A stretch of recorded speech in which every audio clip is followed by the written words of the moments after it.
Los héroes de la mitología griega lograron grandes proezas y cumplieron con su destino guiados por el consejo y la protección de los dioses. Sin ellos, ninguno hubiera grabado su nombre en la historia.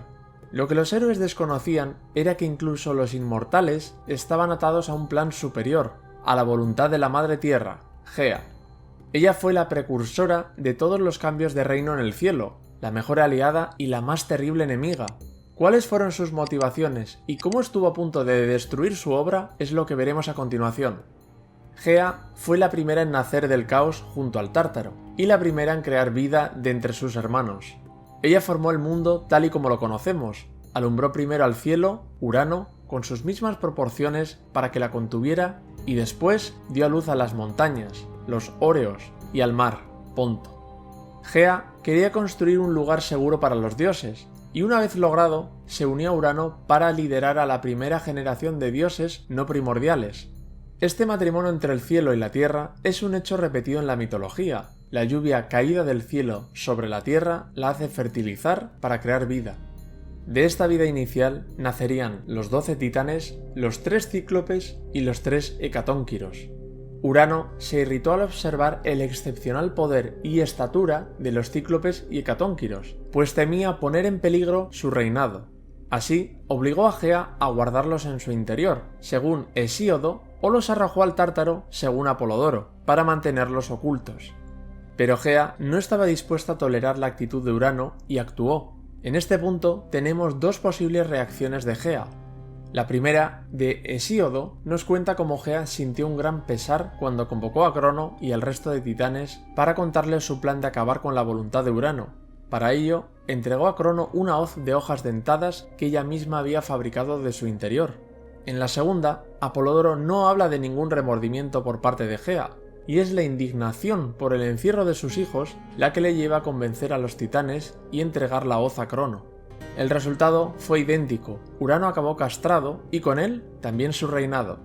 Gea se sintió aliviada, pues por fin sus hijos eran libres, pero Crono, quien asumió el nuevo liderazgo del cielo, volvería a encerrarlos por el mismo temor que tuvo su padre.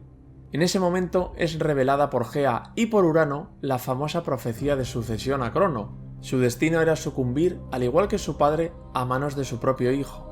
Esta profecía puede entenderse también como una maldición lanzada por Urano ante la rebeldía de su hijo, deseándole el mismo mal que él sufrió, pero al incluirse también a Gea en ella, denota que la Tierra ya no estaba del lado de Crono. El rey que había armado para traer una nueva era al cielo se había vuelto tan terrible como su marido y merecía ser derrocado. Crono, conocido como el Astuto, tomó por esposa a su hermana Rea y se tragó a cada uno de los 5 hijos que nacieron de ella para evitar la profecía.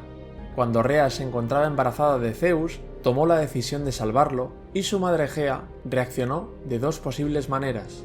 La primera, según Hesíodo, habla de cómo Gea escuchó junto a Urano el lamento de Rea y se apiadó de ella llevándola a una cueva de Creta para que pariera. Una vez nacido Zeus, Gea se encargaría de alimentarlo y educarlo hasta el momento en que su fuerza pudiera competir con la de Crono y hacerlo vomitar para liberar a sus hermanos. En la segunda, de Apolodoro, Gea no ayuda a su hija, no se plantea actuar. Fue la propia Rea la que marchó a Creta y entregó al niño al cuidado de las ninfas y de los curetes. Cuando Zeus estuvo listo para actuar, tomó de aliada a la oceánide Metis para que entregase a Crono el brebaje que lo hizo vomitar. En las 2 situaciones, Crono no se percata del engaño de Rea y engulle la piedra envuelta en pañales que simulaba ser el último hijo. Cuando Zeus lo hizo vomitar, liberaría a Poseidón, Hades, Hera, Deméter y Hestia, dando comienzo la guerra por la sucesión, la titanomaquia. Este conflicto fue tan violento que al final de la guerra, Urano tuvo que ser sostenido por Atlas para evitar precipitarse sobre la Tierra. Duró por 10 años y podría haber continuado por más de no ser por Gea. ¿Por qué intervino? No existe un motivo concreto, pero es seguro que ella sufrió, al igual que Urano, de gran daño durante la contienda por ser el escenario de la misma. Esto nunca lo sabremos, pero sin duda su vaticinio decantó el bando vencedor. Gea les contó a sus nietos olímpicos la manera de obtener la victoria, liberando del Tártaro a los cíclopes y hecatónquiros. Y así lo hicieron. Liderados por Zeus, los convencieron para que se unieran a su bando. Nuevamente aquí existen dos posibles versiones de cómo actuó Gea.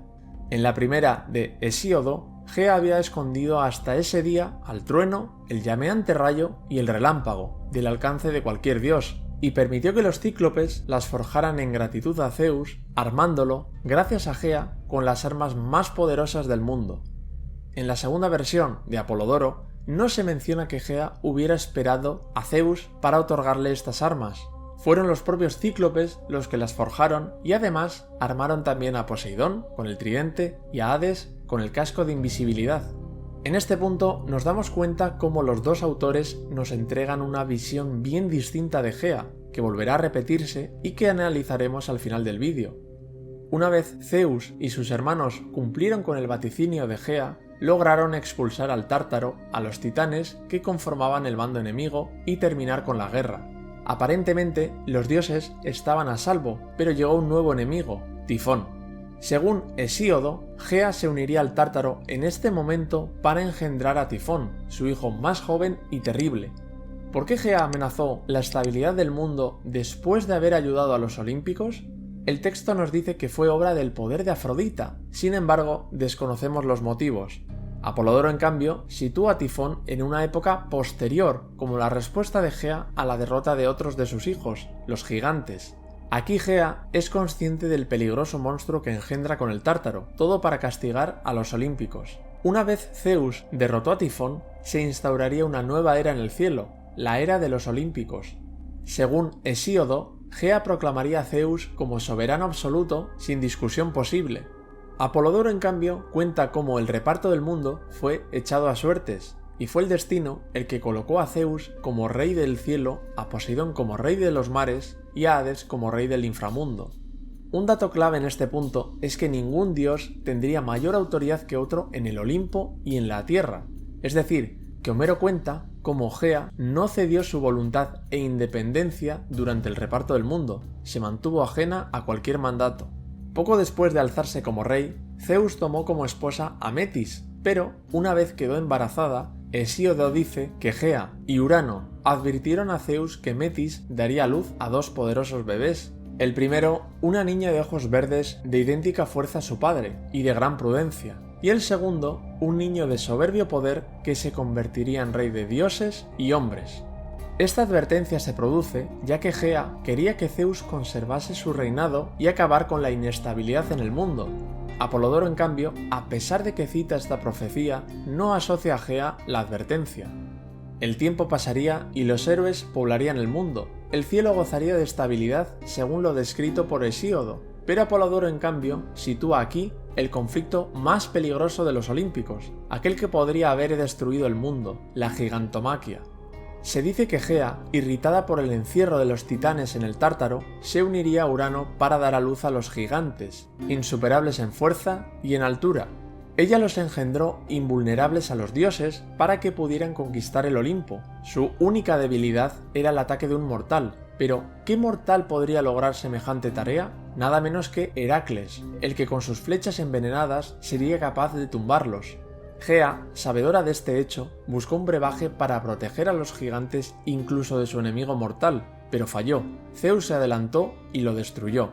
Con Heracles del lado de los olímpicos, vencieron a los gigantes, pero la ira de Gea no se aplacó tan fácilmente.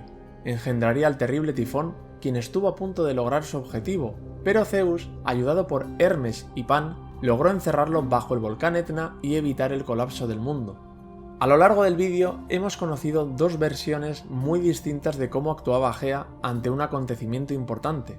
En la primera visión de la diosa, representada por Hesíodo, el autor nos acerca a una deidad protectora, clave de la mitología, aquella que marca el destino de los inmortales desde la sensatez. Ella planea derrocar a Urano con los titanes para que sus hijos, encerrados, puedan salir a la superficie.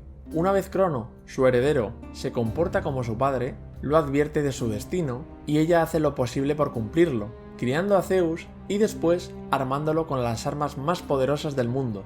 Es cierto que engendraría a Tifón, pero sin la voluntad de hacer daño, y una vez Zeus acaba con él, le otorga el reino del cielo y le advierte del peligro que traería al mundo su segundo hijo. En cambio, las segundas versiones contadas por Apolodoro nos muestran una Gea distinta, egoísta, irascible y terrible. Ella derroca a Urano con los titanes por indignación, advierte a Crono de su destino, pero no interviene en ayudar al joven Zeus o a sus nietos hasta que la guerra se prolonga 10 años y la Tierra sufre. No habría guardado las armas para Zeus y tampoco lo encumbraría como rey de los dioses. No se explica que sea ella quien le advierte del peligro de su segundo hijo, y además engendra a los gigantes para derrocar a los olímpicos y cuando falla envía al monstruo más terrible, Tifón.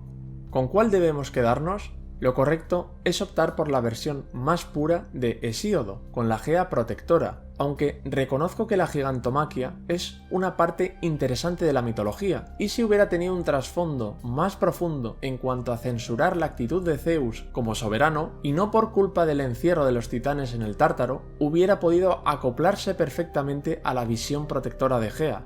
Sin duda, Gea es, junto a Zeus, la deidad más influyente de toda la mitología, no solamente por la vasta descendencia que hemos comentado en otros vídeos, sino por ser ella la que marca el destino de los inmortales, así como ellos marcaron un día el de los héroes. ¿Qué te ha parecido el vídeo? ¿Consideras igual de importante a Gea? ¿Cuál de las dos visiones de la diosa te parece más interesante? Déjame tu respuesta en los comentarios. Gracias a todos por estar ahí, por apoyar este contenido con una suscripción, un like o un comentario. Nos vemos muy pronto.